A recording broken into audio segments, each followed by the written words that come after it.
Hello students, हम लोग discuss कर रहे थे about dielectric substances and polarization. और इसमें हम पोलर डाइलेक्ट्रिक्स को हम उससे पहले की वीडियो में ही कर चुके थे, और जो प्रीवियस वीडियो थी उसमें हम क्या कर चुके थे, नॉन पोलर। एक बार थोड़ा सा समरी हो जाए दोनों का, यानी कि पोलर और नॉन पोलर क्या होता है। ठीक है, तो बता देती हूँ आपको फटाफट से कि पोलर और नॉन पोलर में क्या फ़र्क होता है, क्या अंतर होता है। ठीक है, वो तभी समझ में आएगा जब दोनों सेपरेटली समझ में आएंगे। पोलर वो होते हैं जिनमें आपका ऑलरेडी उनका जो पॉजिटिव और नेगेटिव चार्ज है वो एक दूसरे से सेपरेटेड होता है। ठीक है, तो अगर कोई शीट है जिसमें पोलर डाइलेक्ट्रिक्स की शीट है तो उसमें सारे के सारे एटम कैसे होंगे, पोलर, यानी कि ऑलरेडी उनके प्लस और माइनस चार्जेस एक दूसरे से सेपरेट होंगे। लेकिन उनके प्लस और माइनस चार्जेस, अब देखो, इन जो प्लस माइनस चार्जेस के एटम होंगे उनका खुद का डायपोल मोमेंट होगा। जैसे अगर इसमें बहुत सारे हैं plus minus plus minus plus minus, ठीक है, लेकिन होगा क्या कि जब उन पर इलेक्ट्रिक फील्ड नहीं होगा, जो पोलर डाइलेक्ट्रिक्स हैं उनके प्लस और माइनस चार्जेस एक दूसरे से सेपरेट तो होंगे, लेकिन जब उन पर इलेक्ट्रिक फील्ड नहीं होगा तो सारे एटम्स के जो प्लस माइनस चार्जेस हैं वो एक दूसरे से कैसे होंगे, बिखरे हुए होंगे। हर किसी का डायपोल मोमेंट होगा, जैसे इसका P2 है, इसका P3 है, इसका P4 है, लेकिन इनका सबका मिलकर यानी कि P1 plus P2 plus P3 plus P4 ये सारे मिलकर के क्या बनाएंगे, ज़ीरो, यानी कि नेट डायपोल मोमेंट क्या होगा, ज़ीरो होगा। कब, जब इलेक्ट्रिक फील्ड नहीं लगाया जाता बाहर से कोई भी। तो पोलर डाइलेक्ट्रिक्स वो होते हैं जिनके पॉजिटिव और नेगेटिव चार्जेस एक दूसरे से, यानी कि प्लस और माइनस आयंस जो होते हैं वो एक दूसरे से सेपरेटेड होते हैं।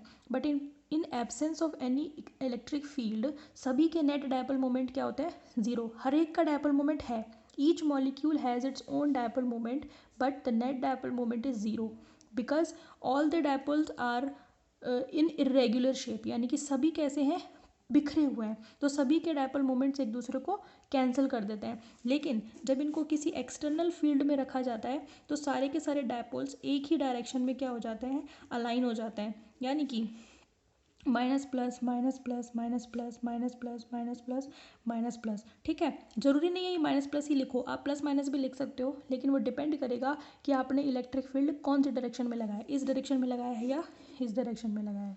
समझ में आ रही बात। अगर आपने इलेक्ट्रिक फील्ड इस डायरेक्शन में लगाया है तो क्या होगा, सारे के सारे डायपोल ऐसे व्यवस्थित होंगे जैसे कि मैंने दिखाया है। लेकिन अगर आपने इलेक्ट्रिक फील्ड इस डायरेक्शन में लगाया है तो सारे के सारे कैसे होंगे, ऐसे ही। समझ में आ गई बात आपको। तो ये डिपेंड करेगा, क्योंकि हमने क्या कहा, अगर आप ऐसे पोलर डाइलेक्ट्रिक्स को बाहर के फील्ड में रख देते हो, यानी कि इलेक्ट्रिक फील्ड अगर आप लगा रहे हो तो उस केस में सारे के सारे डायपोल्स उस डायरेक्शन में अलाइन होते हैं जिस डायरेक्शन में आपने इलेक्ट्रिक फील्ड अप्लाई किया है। क्यों, क्योंकि सभी के डायपोल मोमेंट उसी डायरेक्शन में अलाइन हो जाए। अब देखो ना, इसका डायपोल मोमेंट इस डायरेक्शन में ही तो होगा, क्योंकि डायपोल मोमेंट की डायरेक्शन -2 पॉजिटिव होती है।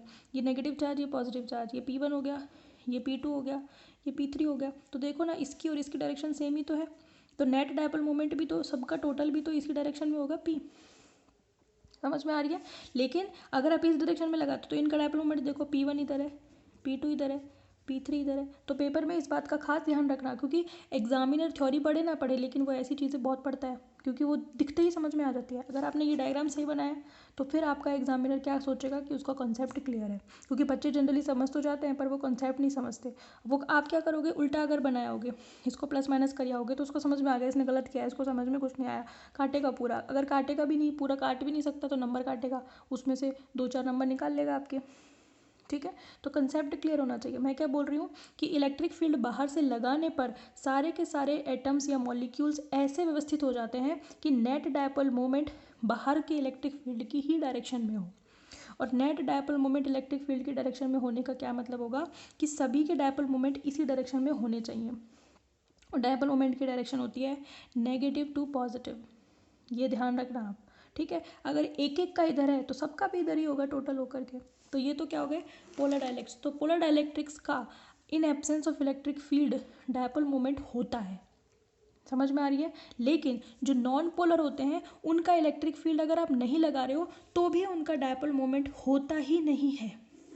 क्यों, क्योंकि इनमें प्लस और माइनस चार्जेस एक दूसरे से कैसे होते हैं, कोइंसाइड होते हैं। तो नॉन पोलर डाइलेक्ट्रिक्स वो होते हैं जिनके नेगेटिव और पॉजिटिव आयंस एक दूसरे से कैसे होते हैं, कोइंसाइड, एक दूसरे से एक के ऊपर एक होते हैं, सेपरेट नहीं होते, एक के ऊपर एक होते हैं, जिसकी वजह से उनका खुद का डायपोल मोमेंट नहीं होता। तो each molecule has zero dipole moment, यानी कि इनका P1 भी जीरो है, इनका P2 भी जीरो है, इनका P3 भी जीरो है। ऑब्वियस सी बात है, इनका टोटल भी क्या होगा, ज़ीरो ही होगा।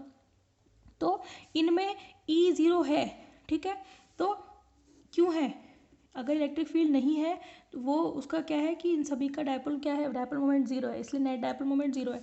यहाँ पे भी E ज़ीरो होने पर नेट डायपोल मोमेंट जीरो था, लेकिन हर एक का डायपोल मोमेंट प्रेजेंट था। यहाँ पर P1 जीरो नहीं था, P2 जीरो नहीं था, P3 जीरो नहीं था, P4 जीरो नहीं था, इनका डायपोल मोमेंट था, लेकिन इनका होता ही जीरो है। इनमें किसी भी मॉलिक्यूल का डायपोल मोमेंट होता ही नहीं है। इसलिए जब इलेक्ट्रिक फील्ड नहीं है तो भी इनमें हर मॉलिक्यूल का डायपोल मोमेंट नहीं होता, यानी कि हर मॉलिक्यूल का डायपोल मोमेंट ज़ीरो होता है, इसलिए नेट भी क्या होता है, ज़ीरो। लेकिन जब इनको बाहर इलेक्ट्रिक फील्ड में रख देते हो, पहले उसका बना देती हूँ, अगर इलेक्ट्रिक फील्ड नहीं है तो ये ऐसे होते हैं,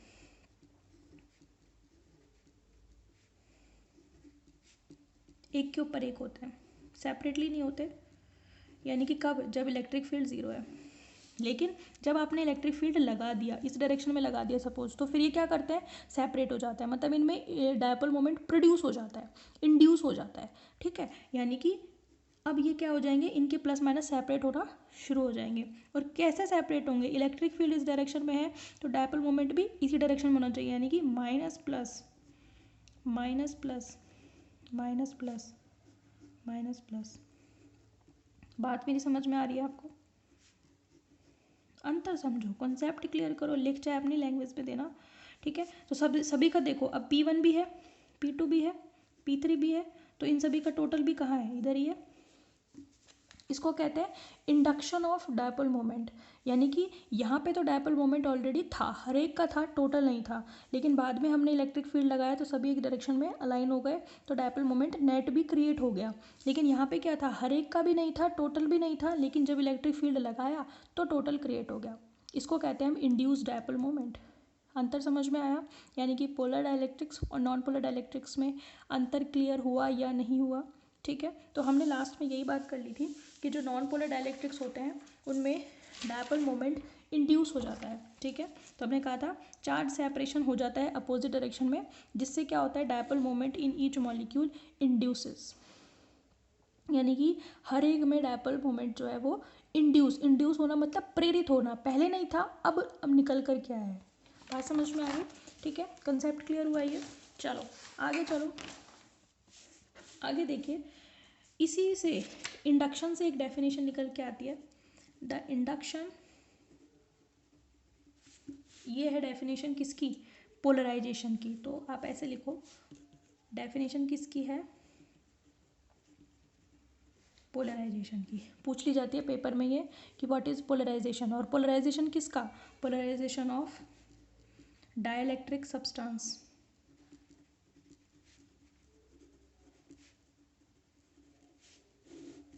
समझ में आ रही है बात। तो कैसे डिफाइन करेंगे हम इसको, हम ऐसे लिखेंगे, द इंडक्शन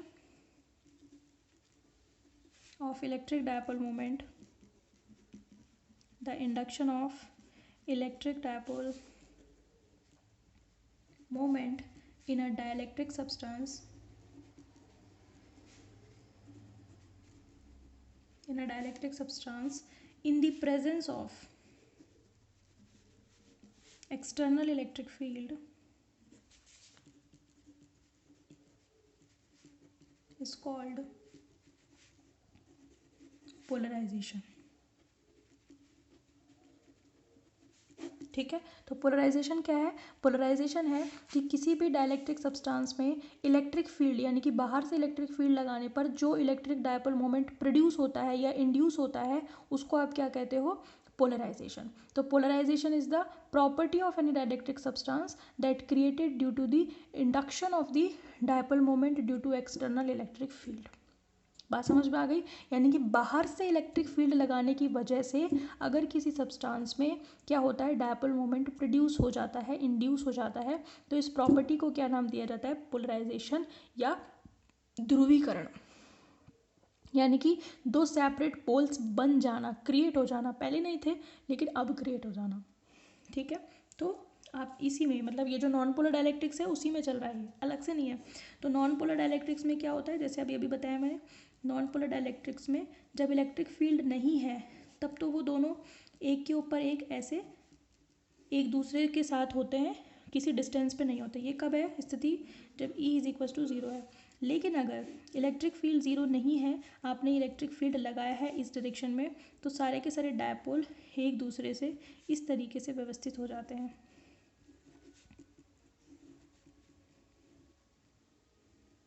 छः थे ना, मैंने छः दिखा दिए इधर, आप इस तरह से बनाना, दो ही लाइन में दिखाओ। ठीक है, तो देखो इन सभी के डायपोल मोमेंट्स इधर हो गए, इलेक्ट्रिक फील्ड भी इधर है, तो ये किसकी स्थिति है, नॉन पोलर डायलैक्ट्रिक्स की। और जबकि पोलर डायलैक्ट्रिक्स का डायग्राम भी हम बना चुके थे, एग्जाम्पल्स भी देख चुके थे। ठीक है, चलें अब देखो वो सब्सटेंस जिनमें इंड्यूस डायपोल मोमेंट जो है वो एक्सटर्नल फील्ड के क्या होता है, डायरेक्टली प्रोपोर्शनल होता है, वो कहलाते हैं लीनियर यूनिडायरेक्शनल डायलैक्ट्रिक सब्सटेंस। कैसे, क्या क्या कहलाते हैं, मैं क्या बोल रही हूँ। अब नेक्स्ट डेफिनेशन है आपकी लीनियर यूनिडायरेक्शनल, यूनिडायरेक्शन मतलब जिनकी एक ही डायरेक्शन हो, यूनिडायरेक्शनल डायलैक्ट्रिक सब्सटेंस। ठीक है, इनको कैसे डिफाइन करेंगे कि the substance in which induce electric dipole moment is directly proportional to the external electric field, यानी कि जिनमें जो प्रोड्यूस होता है या इंड्यूस हो रहा है डायपोल मोमेंट, जो वो इलेक्ट्रिक फील्ड के कैसे हो, डायरेक्टली प्रोपोर्शनल हो, वो क्या कहलाते हैं, linear unidirectional dipole dielectric substance. तो हम कैसे डिफाइन करेंगे, दो सब्सटेंस, छोटी छोटी डेफिनेशन से पूछी जाती है एग्जाम में, दो substance in which the induced electric dipole moment is directly proportional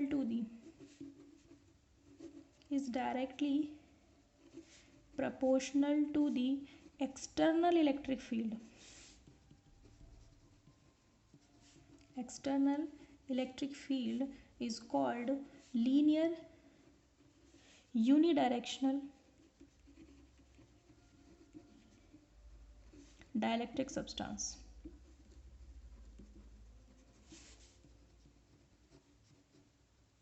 ठीक है, यानी कि मैथमेटिकली हम क्या लिख सकते हैं कि जिनमें dipole moment is directly proportional to electric, dipole moment का इंडिकेशन है और ये ई का, समझ में आ रही है बात आपको।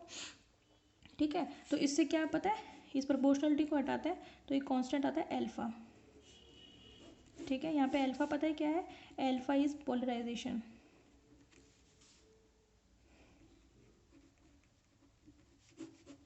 समझ में आ रही है बात आपको, ये पोलराइजेशन कांस्टेंट है, समझ में आ रही है बात आपको। तो ये आपका जो है, अगर dipole moment is directly proportional to electric field, तो ये एक लीनियर यूनिडायरेक्शनल की क्या हो गई डेफिनेशन, कि वो सब्सटेंस लीनियर यूनिडायरेक्शनल कहलाएंगे जिनमें dipole moment is directly proportional to electric field. समझ में आ गई। अब क्या होता है कि अगर जो पोलराइजेशन क्रिएट हो रहा है या डायपोल मोमेंट इंड्यूस हो रहा है वो किस में हो, एकांक आयतन यूनिट वॉल्यूम में क्रिएट हो रहा हो, तो उसको हम कहते हैं पोलराइजेशन। समझ में आ गई। तो आगे देखो, इसी में ये आगे due to effect of external electric field, यानी कि बाहर से विद्युत क्षेत्र की वजह से, due to effect of external electric field the dipole moment induced in unit volume. यहाँ पर एक इंपॉर्टेंट चीज़ आई है, unit volume of substance is called polarization vector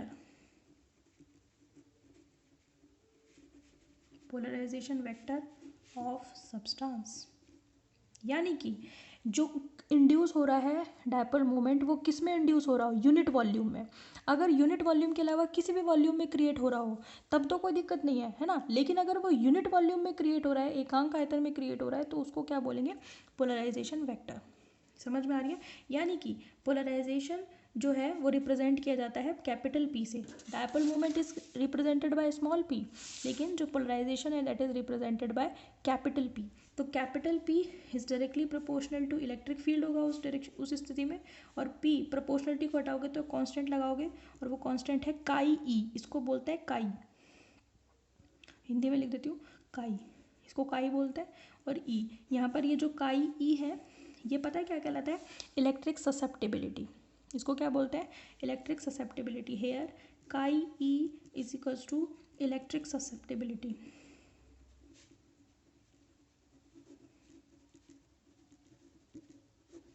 ये ससेप्टेबिलिटी क्या है, this is the measurement of, electric susceptibility क्या है, it is the measurement of polarizability, polarizability यानी कि कितना ध्रुवण उसमें क्रिएट हुआ है किसी भी डाइलेक्ट्रिक सब्सटेंस में, पोलराइजेबिलिटी ऑफ डाइलेक्ट्रिक सब्सटेंस, ये आएगा यहाँ पे, ठीक है। तो हमने क्या क्या पढ़ा, हमने ये देखा कि पोलराइजेशन ऑफ डाइलेक्ट्रिक सब्सटेंस क्या है, हमने ये देखा कि किसी भी बाहर से इलेक्ट्रिक फील्ड लगाने पर किसी भी डायपोल, किसी भी सब्सटेंस में जो डायपोल मोमेंट क्रिएट हो जाता है वो क्या कहलाता है, पोलराइजेशन कहलाता है। लीनियर यूनिडायरेक्शन क्या होगा कि अगर डायपोल मोमेंट जो इंड्यूस हो रहा है वो इलेक्ट्रिक फील्ड के डायरेक्टली प्रोपोर्शनल है तो वो क्या कहलाएगा, स्मॉल p, ठीक है, वो क्या कहलाएगा, लीनियर यूनिडायरेक्शनल इलेक्ट्रिक सब्सटेंस कहलाएंगे जिनमें dipole moment is directly proportional to electric field. फिर हमने कहा बाहर से इलेक्ट्रिक फील्ड लगाने की वजह से जो डायपोल मोमेंट क्रिएट हो रहा है अगर वो यूनिट वॉल्यूम में क्रिएट हो रहा है तो उसको हम क्या कहेंगे, उसको हम कहेंगे पोलराइजेशन वेक्टर। तो ये जो p है ये क्या है, पोलराइजेशन वेक्टर, p क्या है, पोलराइजेशन वेक्टर, और इसको हम हटाते हैं तो एक कांस्टेंट आता है काई ई जिसको हम क्या बोलते हैं, इलेक्ट्रिक ससेप्टेबिलिटी। और इसका मतलब क्या है ससेप्टेबिलिटी का, it is the measurement of polarisability, यानी कि किसी भी डाइलेक्ट्रिक सब्सटेंस में कितना डायपोल मोमेंट इंड्यूस हुआ है, वो कितना ध्रुवित हुआ है, वो कहलाएगी इलेक्ट्रिक ससेप्टेबिलिटी। तो ये आपका टॉपिक कंप्लीट हो गया है। कल हम शुरू करेंगे कैपेसिटेंस, ठीक है, कैपेसिटेंस ऑफ कंडक्टर, यानी कि कैपेसिटेंस या हिंदी में बोलते हैं धारिता क्या होती है किसी भी कंडक्टर की, कंडक्टर हम पढ़ ही चुके हैं क्या होता है, ठीक है। Okay, thank you.